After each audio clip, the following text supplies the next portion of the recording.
I had no clue. Even I was surprised, Gaurav. I was surprised myself when suddenly Doordarshan rang me up and said, साहब शाम के लिए आज Syria पे होगा. अच्छा सीरिया में क्या हो गया है?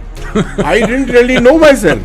Then I had to read up all of a sudden to decide if something has happened in Syria. Then I put two and two together on the whole thing to realize what really has happened. Who are the major players and which country is backing which player? So that will set the chessboard right. Prime strategic areas of the world, that is Europe, Middle East.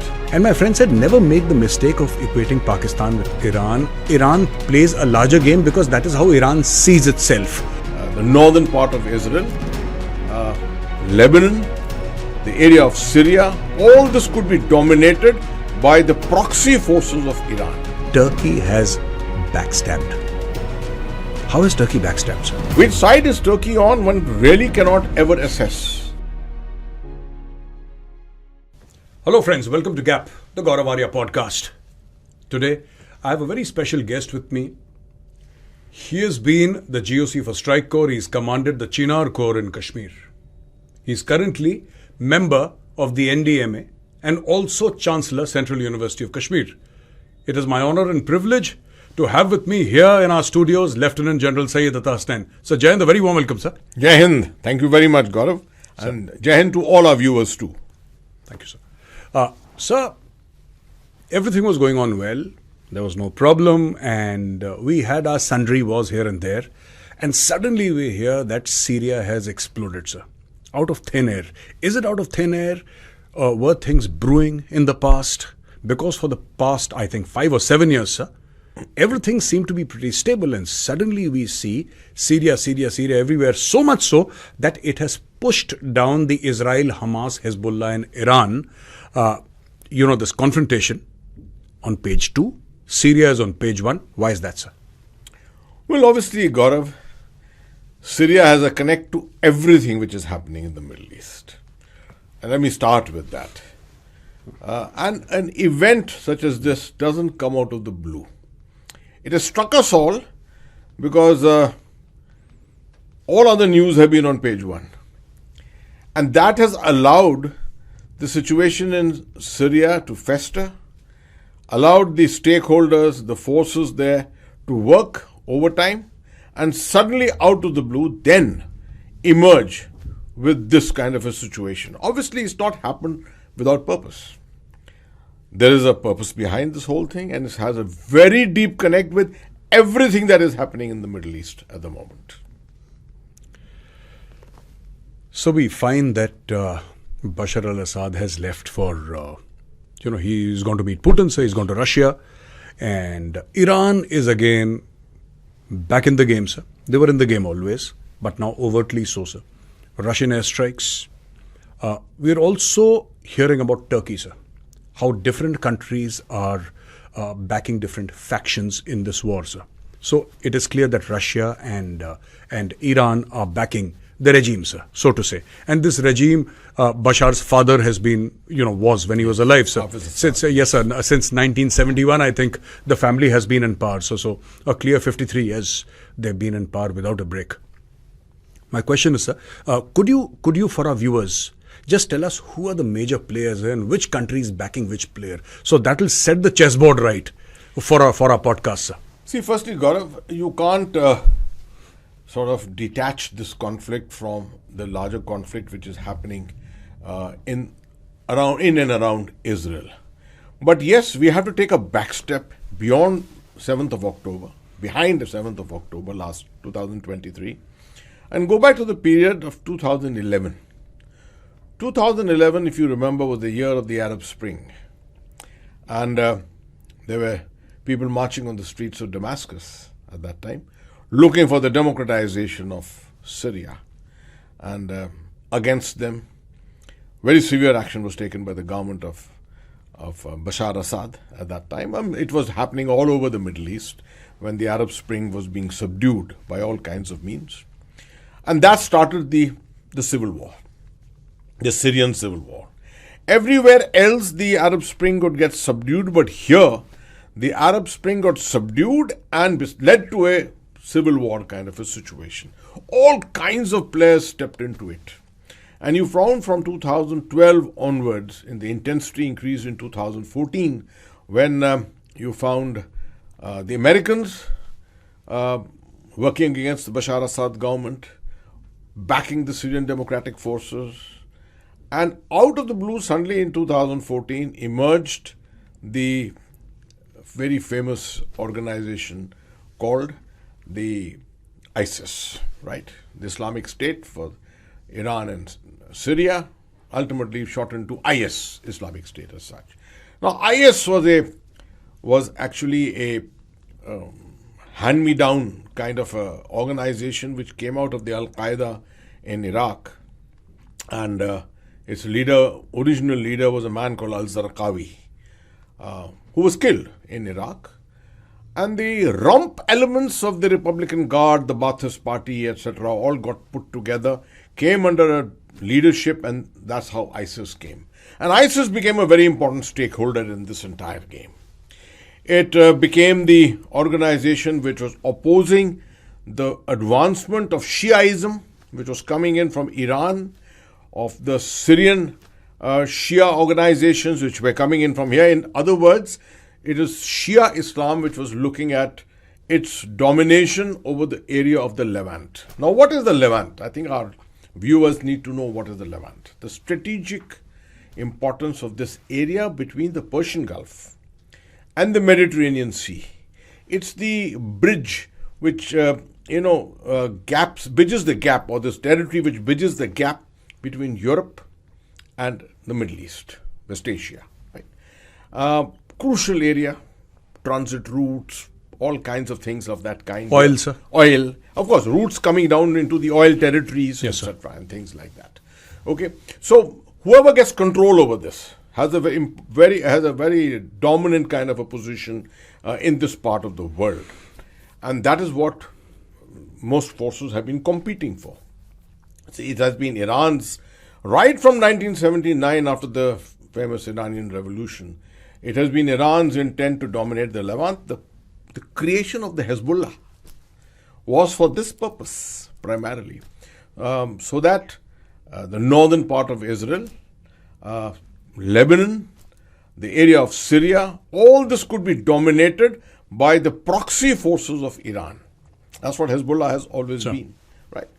So the situation has carried on until 2018, and in 2018, when finally the ISIS got defeated, we found reasonable peace coming into the Middle East. That probably lasted a couple of years until 7th of October 2023, when war broke out between Hamas and the IDF. The war spread into Lebanon subsequently, and you found that an unending kind of a standoff was taking place, which was very dangerous for a larger regional conflagration, which would probably engulf Iran, portions of Syria, and of course, Israel itself. So with all this having been said, it is the American interest, Western interest, to ensure that Iran is weakened and it does not allow it to become the dominant force in this area. Right over the last 10-15 years, the Western forces have all attempted to try and neutralize the influence which Iran has been able to build up in the Levant area. Now, the sudden uprising which we are seeing in Syria, after a period of Syria remaining quiet for about 6 years or so, 7 years or so, is obviously linked to what is happening in Israel. The war is not coming to an end, and the Israeli intention of subduing Hamas completely and winning this war may take much, much longer, but perhaps killing the last Hamas terrorist is something which is almost impossible. The war with Lebanon, as we see, a ceasefire, but a ceasefire which cannot really last long enough, has come into place. So obviously the intention behind this entire thing which is happening in Syria at the moment is to try and make sure that Iran does not have the capability to be able to dominate the Levant, reinforce the Hezbollah, and keep the northern front of Israel completely occupied. If that happens, if Iran continues to dominate this area, then Israel's capability of putting an end to Hamas, putting an end to Hezbollah, gets hugely suspect. And that is something which the Americans don't want to happen. The Biden administration, with all its efforts at this time, wants to leave on a positive note. They wouldn't want to leave behind a mess out here, which Trump would say that I have come and resolved. Right? So this is something which the Biden administration would want. So to my mind and my assessment, this is obviously a spark which has been given here with a number of proxy forces of the West who are, you can say, virtually sleeping agents here in this area, who have suddenly come to light, and they've decided to sort of reactivate the complete Syrian civil war. This can't happen without a lot of money, with a lot of weaponry, sponsorship from somewhere or the other, and in this case we all identify as American and Turkish and things like that. Right? Why are the Russians suddenly stepping into this? That was my question, sir. That what does Russia is thousands of miles away. Yes. I understand Iran, sir. I even understand the United States of America, but Russia, what has Russia got to do here, sir? That's a very important question. You see, unless one understands the geography, and I'm sure in this podcast you will put out a map, sir, with some of the landmarks which I'm going to indicate to you now, with pointers to those landmarks. Sir. It's very important to understand that why has Russia stepped into this when its interests at the moment are all focused on Ukraine? Sir. Why is it diluting attention from Ukraine here? Perhaps that is also part of the American strategy, to dilute the attention from Ukraine and force Russia to start looking southwards, sir, in diverse areas of interest. What is this interest here? The prime interest, to assess it, I would take you back to 2015, when all of a sudden, out of the blue, we found Russian special forces coming into the area of northern Syria. We also found the Russian Air Force stepping in here. And they took battle against the ISIS. The Americans were ranged against the ISIS. Iran was ranged against the ISIS. And the Russians were also ranged against the ISIS. So it was what is called in typical strategic terms a bugger's muddle. Really, in the middle of all, no one knew who was fighting who at that time. Sure. But the Russian interest was essentially that the city port of Latakia on the eastern Mediterranean is the only warm water port under their control outside the Black Sea. And we know the degree to which the Russians have gone to protect their interests in the Black Sea. They have fought the whole Ukraine war to a very large extent based upon their interests in the Black Sea. So now suddenly to find that the forces of the Syrian Democratic forces ranged with the United States, with Turkey, will suddenly come and perhaps defeat the Bashar Assad government and take over Idlib, and after Idlib perhaps Latakia, is something unacceptable to the Russians. This is deeply against their entire interests in the Middle East. They will fight tooth and nail. I'm forgetting the name of the place. Close to Latakia is their famous airbase, which is the only airbase that they have in the Middle East at the moment. They will fight tooth and nail to retain both these interests, both these areas of interest. And that is why this situation is getting more and more interesting. So it's very surprising when you mention a warm water port, because this is what the Russians were doing even before the revolution, sir. In Tsarist Russia, they were looking for warm water ports, sir. This is their biggest problem. You see, either Russia has access to the Arctic Sea, sir, on the northern circle, yes, sir, or they've got it at Vladivostok, sir. That's the other end of the world. Yes, sir. The prime strategic areas of the world, that is Europe, sir, Middle East, right? The area of the Mediterranean. They don't have any assets here. And that has always been a major disadvantage for the former Soviet Union and for Russia today. And that's one of the reasons why Mr. Putin is going to fight tooth and nail for this. Absolutely, sir. Now, sir, with Russia already embroiled in the Ukraine war, sir, and people are saying when Trump comes and he says, he's given to a certain narrative, a certain way of speaking, so that I will finish this war in 24 hours and all that. He always goes on like that. Maybe he will, maybe he won't. We don't know, sir. My question here is, the Russians, given their engagement in Ukraine and now this new problem that is arising now, what we are hearing is that the insurgents or the rebel forces or the Syrian Democratic Force, let's say, they are moving and they are now a few hundred kilometers short of Damascus, sir. Do you think Bashar al-Assad could be toppled, sir? Do you think there is a scenario? I'm asking you to crystal gaze here, Yes, sir. yes, absolutely. It's an important aspect and it's an important question. Sir. The fact that Idlib could be taken on, the whole of Idlib has not been captured yet. Sir. Portions of Idlib have fallen. Aleppo, also one of the oldest cities of the world, as you're aware. Aleppo, Sir. portions of Aleppo have fallen. Obviously, the government forces have realigned themselves and are defending now very strongly. The war in Syria has gone on for very long, and territories have exchanged hands between these forces from time to time. There are the Kurds also, who are partially against the Syrian government, partially with the Syrian government. So we just don't know which side they are aligned at this particular moment. So there are too many forces here which have got different diverse interests here, right? Having said that, with the history of the war in this area, I don't foresee a very quick kind of a result coming out. Initially, surprise has definitely been gained.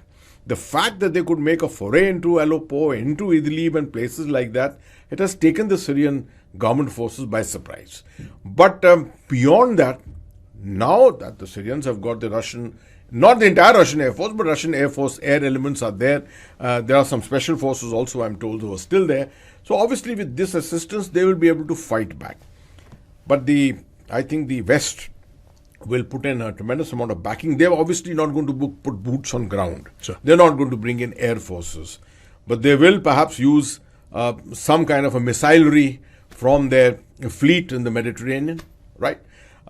They may be able to use some other missiles and rockets as rocket forces and things of that nature. No direct involvement itself. That will be there to assist it. But I cannot foresee at this time a quick fall of any of the bastions of the Syrian government forces. If it happens, it will be due to sheer incompetence otherwise, or due to absolute surprise, which to my mind, that time has actually gone. Yes, sir. Sir, there's a latest news item which says that, quoting a senior Syrian government official from their armed forces as saying that Iran-backed Iraqi militia is now moving towards the Syrian border to help the Syrian army, sir, so to say, to fight against these rebels now. I'm wondering, sir, because a lot of social media noise is going on, and somehow people, at least from the surrounding countries, or people who have been watching West Asia, they say that Turkey has backstabbed. How has Turkey backstabbed, sir? They're saying that because what they assume, and maybe rightly so, sir, and I'll request you to help us out with that. They're saying Turkey by its actions is actually helping Israel. Right now, they feel that they could have put more pressure on Israel, but when Turkey backs, now, sir, it's like you very rightly said, it's a hodgepodge. It's a hodgepodge. Nobody knows, sir. Let me try and explain this. As for the first part of your question, this was a question of the Iranian-backed Iraqi militias. Sir. This happened during the ISIS time too. Much of the Battle of Mosul was fought by the Iraqi army, right? And when you say Iraqi militias, these are essentially the Shia militias of Iraq, not part of the main Iraqi army as such. Sure. So these are proxies again. And the IRGC, the Iranian Revolutionary Guard Corps, is adept at the use of proxies. Hezbollah is a proxy. So is the Iraqi Shia elements. These are also proxies. So is Hamas, sir. Sorry? So is Hamas. So is Hamas. Absolutely. Sir. So all proxy warfare, they've taken proxy warfare to a different level completely. Yes, right? So this is the backing. Now, actually saying the ISIS was defeated by this conflagration, this kind of grouping of people put together, right? So it's an important thing that this force, if it is reported to be moving in this direction, obviously the rebel forces, that's the Syrian Democratic Forces, need to be looking in that direction too. At the moment, they're looking in the direction of Damascus, Aleppo, and Idlib only. Having said that, the Turks have played both sides right from the beginning. Right? There were times when they played completely in favor of Bashar Assad, and then they switched sides completely. The moment Bashar Assad was supporting the Turkish Kurds, you see, the Turkish Kurds are also involved here. And yes, anything to do with Kurds here means is a red flag, sir. If absolutely, for Turkey, it's major red flag, a major problem for them, right?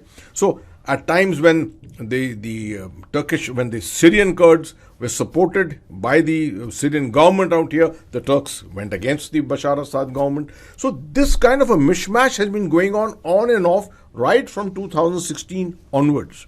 So today, which side is Turkey on, one really cannot ever assess. At the moment, they may be on Israel's side playing against the Bashar government. Sir. That may be because of his NATO commitment or whatever it is. Yes, sir. But Turkey is not known to have followed the NATO guidelines in any way in all these conflicts. They have only played to their interest. Sure. And I think they will continue playing to their interest. Their interest, if we really assess it from a geopolitical angle, President Erdogan's larger interest has always been to re-establish the leadership of Turkey in the Islamic world. Yes, sir. They strongly felt that what happened in 1923 with the Kemal Atatürk perhaps lost out Turkey from the leadership of the Islamic world, because Turkey went closer to Europe, wanted to become a part of the European Union, it became a part of NATO, and wanted to be associated more with Latin culture, with European culture, rather than with the Arab and the Persian culture. Right? So he's talking about the Ottoman Empire. Ottoman Empire, post-Ottoman Empire, 1923. Yes, sir. It took 100 years or 90 years or so for President Erdogan to actually dismantle that whole thing and take Turkey down the Islamic path all over again. That's exactly what is happening in Turkey today. So with that kind of a thing, Erdogan should definitely be looking at not supporting the Israelis, definitely supporting the Palestinian cause or supporting the Syrian cause, but they're not necessarily always on the best of terms with Iran, because Iran is the elephant in the room. Everyone gets worried by Iran's presence. Maverick in his approach, it's got a self-interest, it's got its own typical Persian culture which it wants to conserve and preserve and have an outreach with, right? So all this goes into the melting pot. This is one more input which goes into the melting pot to make this whole situation even more complex than it is. So I was talking to a friend, sir. You mentioned civilization, sir. I'll just take this conversation a little bit away on a tangent with your permission. And this is a friend of mine who's been involved in the Chabahar port, sir. And we were discussing and we were saying that, there is Gwadar also, and then there is Chabahar, and they're not very far away. And during the course of the conversation, and my friend said, never make the mistake of equating Pakistan with Iran. Iran, there is, it's a civilizational thing. It's not like Pakistan that came into being immediately. Absolutely. So when Iran plays a larger game, because that is how Iran sees itself. It sees itself as a country that matters, whether the West likes it or not.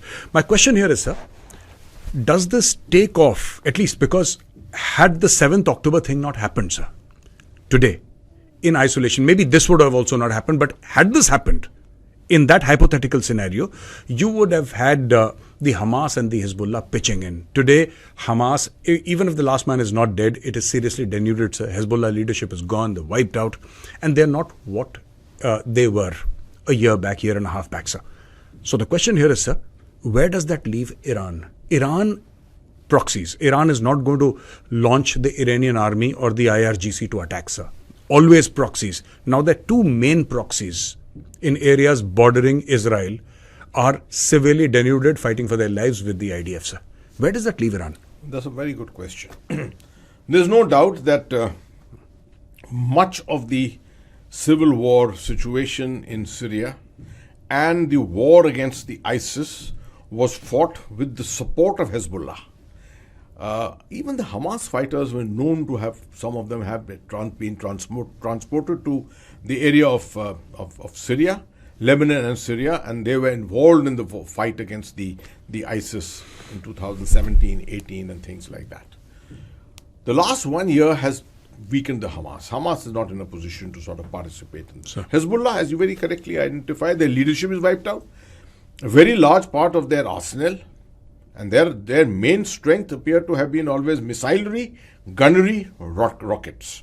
These are the kind of things which they were used to. They had, of course, become adept at attacks and use of armor and maneuver and things like that also. But the prime thing on which they were functioning was essentially rocketry and missilery, which is what the Iranians also depend so hugely upon. So with that, I think whoever is sponsoring, one can't just say that it's the American sponsorship or the Western sponsorship, whoever is sponsoring this sudden situation in Syria is fully aware that this is a very opportune moment, because Hezbollah has been weakened, the Iranian proxies have been weakened, the Iranian hold over the Levant has been weakened, and they can't come to the assistance of the Syrian government forces, and this is the time perhaps to defeat the Syrian government forces in detail and overthrow Bashar Assad. That's good thinking, very, very good thinking. But the Iranians are going to get back into it. And this is where the Russians make a huge difference. Why the Russians alone? I would even introduce an element of the Chinese. I'm not saying the Chinese are going to send for proxy forces here. Sure. But what I'm saying is the possibility of some weaponry, etc., coming in from China. Because this Russia-China degree of interest, geopolitical, geostrategic interest, is deepening by the day. It is deepening by the day. So obviously the Russians, if they find they're not in a position to handle Ukraine and handle this area simultaneously, both of things, they would fall back on China. They fell back on North Korea, and you've seen what's happening with North Korea, 10,000 troops in Ukraine. Yes, sir. So these kind of situations can develop, and this can even create even larger dimensions of the conflict in the Middle East, right? Having said that, the last point on this is also important is, one of the reasons I ascribe to this situation which has been created is to prevent the Iranians from rearming the Hezbollah.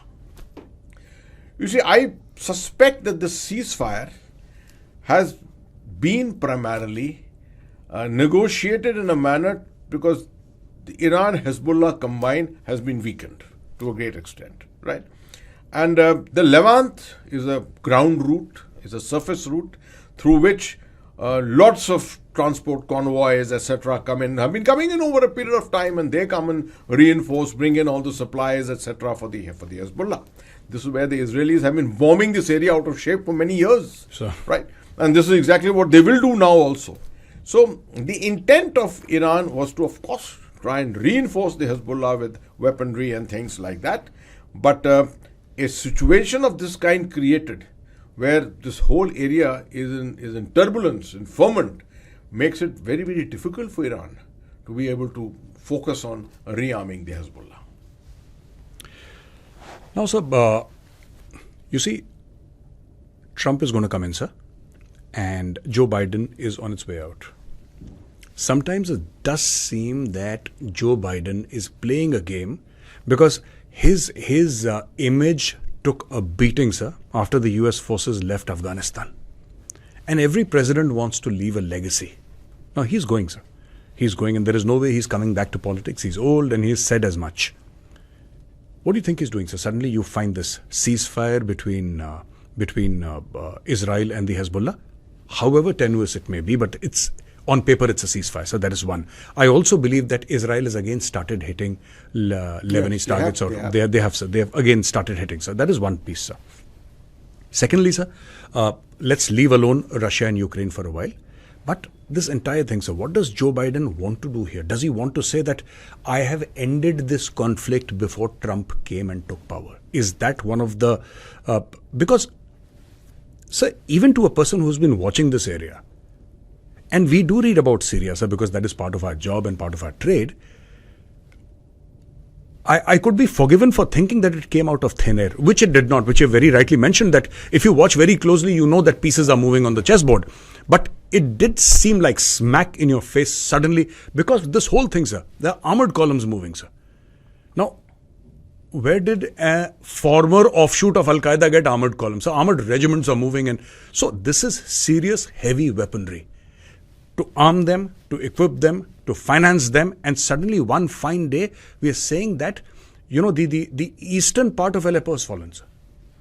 Now, sir, this is too much of a surprise for me, honestly. And I would request you to, explain to me how this has happened and what is America's role in this. Is it also legacy, sir? What Joe Biden wants to leave? Yeah, so really there are two parts of this question, and let me answer this aspect of Joe Biden's legacy first. Yes, what happened in Afghanistan was absolutely disastrous.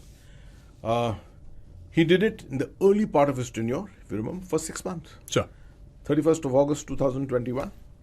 And he hoped that if having done that, the Afghan National Army would hold on for the next 1-2 years, or at least during his tenure, probably it will hold on. And that way the United States would continue to rule the roost in Afghanistan. The Afghan National Army fell in a couple of hours, as we are aware. Sure. And then there was no control. There was no plan B for it, no plan C for it. And the whole thing went into a complete schmozzle.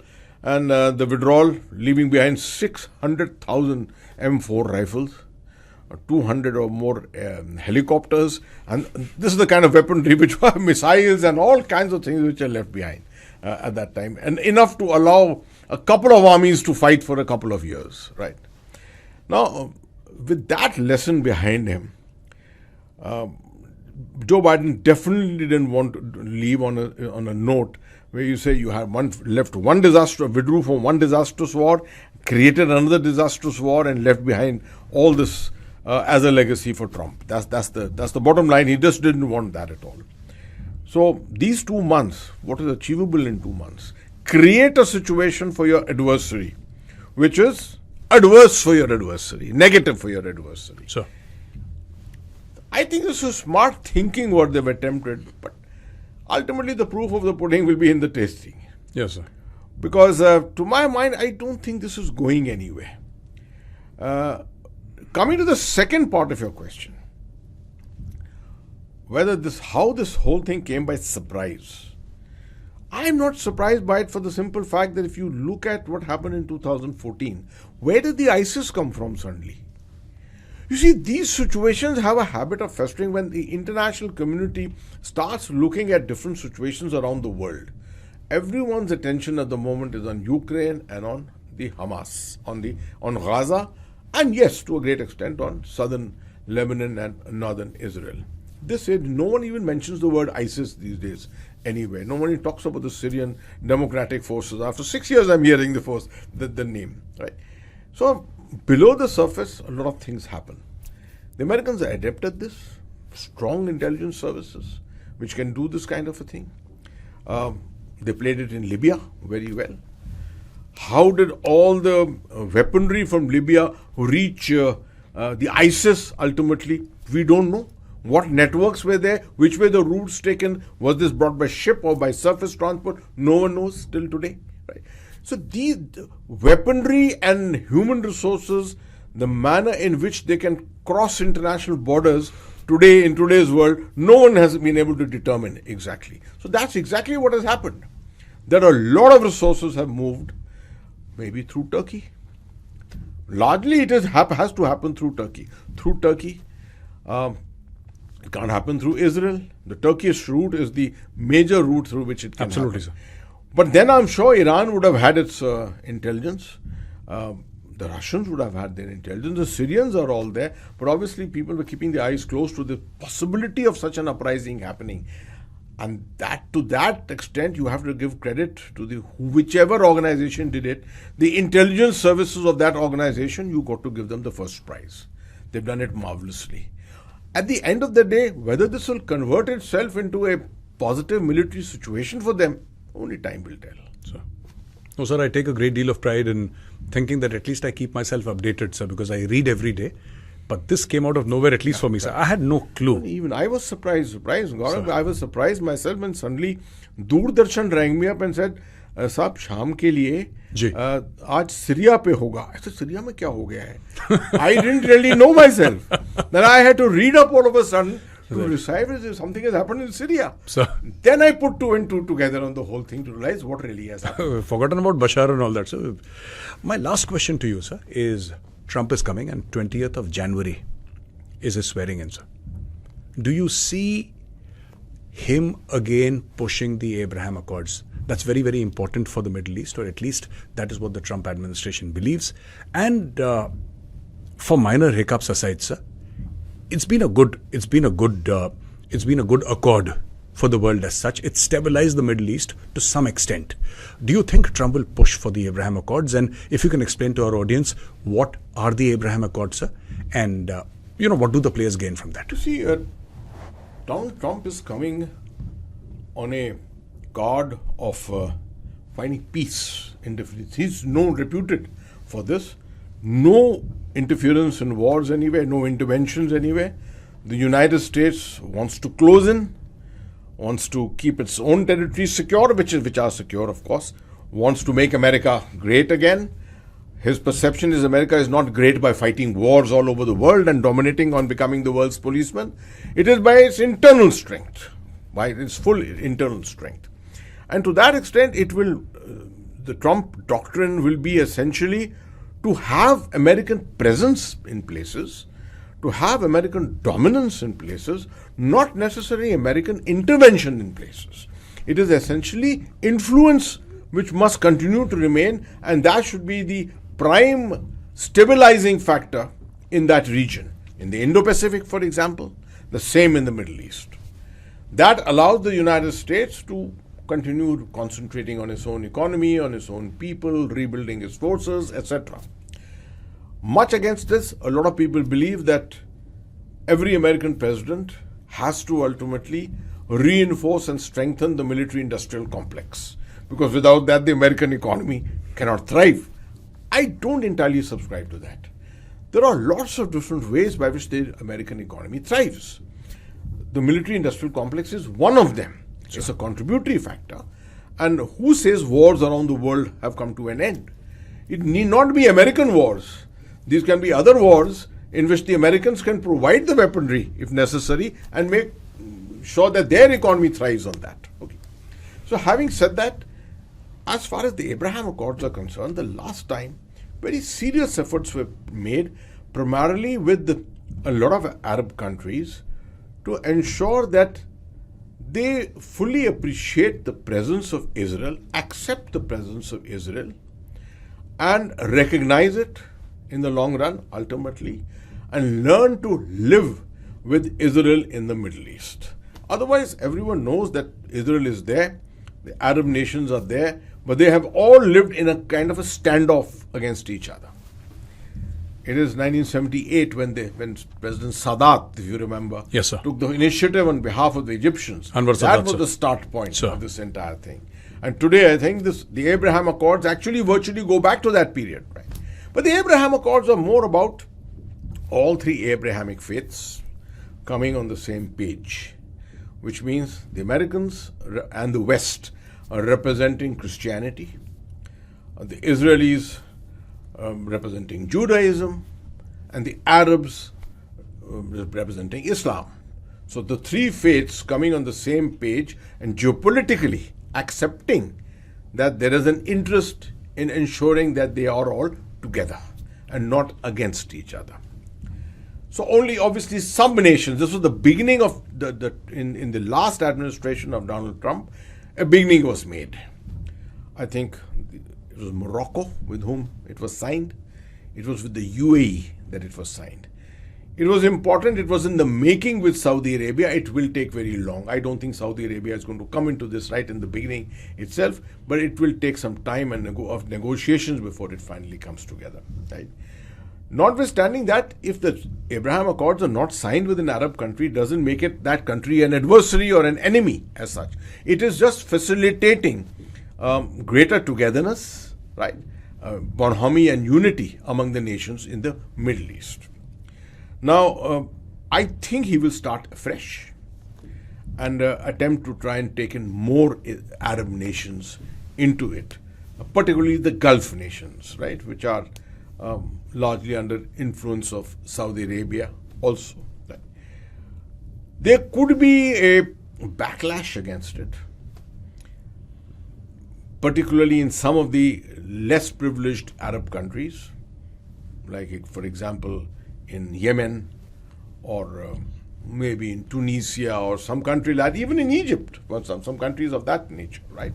But by and large, I think people are happy to see peace and that's kind of a bonhomie, economic advancement. For us in India, this is the best thing which can happen, to my assessment. Sure. Mr. Modi has invested a tremendous amount of time and energy into building relationships with the Middle East. There's no doubt about it. Sure. His frequent visits to the UAE, his visits to Saudi Arabia, to Israel, all the Middle East, the GCC countries, Muscat and Oman, his visit to Jordan, all this is paying dividends today. That at the end of the last Trump administration, India was in the process, first of all, two major things which were happening. One was the Western Quad. If you remember the Western Quad, sure. That is Israel, India, the UAE and US sure. put together, right? A broad economic, social, political understanding. Not really a security understanding. And the second one, which was in the making, was the India, Middle East, European economic corridor, which, if you remember, even in the G20 time it was spoken about, but till the G20 time it was spoken about, but after 7th of October last year, it has virtually been shelved. It's hardly anything is spoken about it. Now, if you find peace coming in the Middle East and Mr. Trump's various strategies working towards this, I think is to a great advantage to India. Economically, the outreach that we will have, particularly our relationship with a country like UAE, which punches much above its weight, with Saudi Arabia and many of the GCC countries. So, to that extent, the Abraham Accords and the coming of of Donald Trump is going to be a great advantage for us and for the Middle East. Thank you very much for speaking to us, sir. Ladies and gentlemen, you heard Lieutenant General Syed Ata Hasnain. We started off with Syria, we went to Russia, we went to Iran, Israel, visited Lebanon for a while. And General Hasnain laid out the entire spectrum of influence. The Turks, the Americans. What are the Kurds doing? Is there an Iraqi militia moving to the Syrian border? I hope you enjoyed this lovely conversation and this lovely podcast that I was honored to have with Lieutenant General Syed Ata Hasnain. We're going to be back again with another special guest. Till then, thank you very much. Keep watching and Jai Hind. Jai Hind, sir. Jai Hind. Thank you very much.